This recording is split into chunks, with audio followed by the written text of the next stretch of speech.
বিছানা চুরি করছে, দেখছে কেউ আসছে না আসছে না।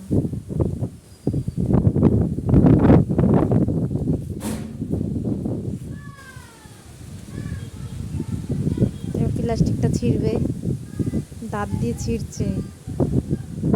এত ভালো লাগছে না আমার, কি বলবো। যে খাচ্ছে কুটুস কুটুস করে। একটু রিভিউ দে, কেমন লাগছে খেয়ে, ভালো লাগছে না খারাপ লাগছে?